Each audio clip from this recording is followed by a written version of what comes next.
විච්ඡේදය දැන් අපිට බලන්න තියෙන්නේ KSP වල පළවෙනි උපකොටස විද්‍යුත් විච්ඡේදය right මෙහෙමයි. දැන් විද්‍යුත් විච්ඡේදය ගැන සම්පූර්ණ හැදෑරීමක් 13 වෙනි එකකෙදි කරනවා. 13 කියලා කියන්නේ විද්‍යුත් රසායනය. ඒකට කලින් අපි සමතුලිතතාව කරන්නේ. එතකොට ඒ හින්දා දැන් විද්‍යුත් විච්ඡේදය කියන එකේ තේරුම දැනගෙන ඉන්න ඕන මේ KSP වලට එන්න කලින්. ඒ නිසා අපි මේක කරනවා කලින්. දැන් විද්‍යුත් විච්ඡේදයක් කියලා කියන්නේ ජලයේ දියකරයන් පස්සේ ආයන හදන අයට. හරිද? හිතන්නකෝ ජල බීකරයක් තියෙනවා.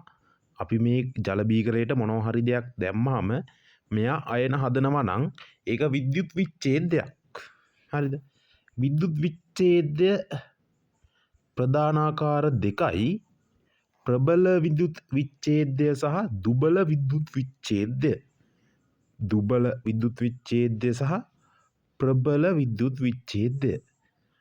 මොකක් හරි අණුවක් ජලයට දාපුහාම මට කියන්න බැරන විශේෂ කාරණාවක්. ඒකත් පස්සේ මම කියන්නම්. දුබල මොකක් හරි එකක් ජලයට දාපුහාම මොකක් හරි අණුවක් ජලයට දාපුහාම භාගිකව නම් විඝටනය වෙන්නේ ඒවට අපි කියනවා දුබල විද්‍යුත් විච්ඡේදය කියලා. දුබල විද්‍යුත් විච්ඡේදය විදිහට උදාහරණ දුබල අම්ල දුබල භස්ම. සමජාතියානික සමතුලිතතාවයේදී දුබල විද්‍යුත් විච්ඡේදය ගැන තමයි කතා කරන්නේ. ප්‍රබල විද්‍යුත් විච්ඡේදය කියලා කියන්නේ ජලයේ දිය කරන් පස්සේ පූර්ණව අයන වලට කැඩෙන අය. උදාහරණ සෝඩියම් ක්ලෝරයිඩ් වගේ. හරිද? සෝඩියම් ක්ලෝරයිඩ් කියලා කියන්නේ ඔයා සෝඩියම් ක්ලෝරයිඩ් ජලයේ චුට්ටකට දැම්මොත් මෙයා තවදුරටත් සෝඩියම් ක්ලෝරයිඩ් විදිහට නෙවෙයි ජලයේ පවතින්නේ. කොහොමද? සෝඩියම් ප්ලස් සහ Cl මයිනස් අයන විදිහට.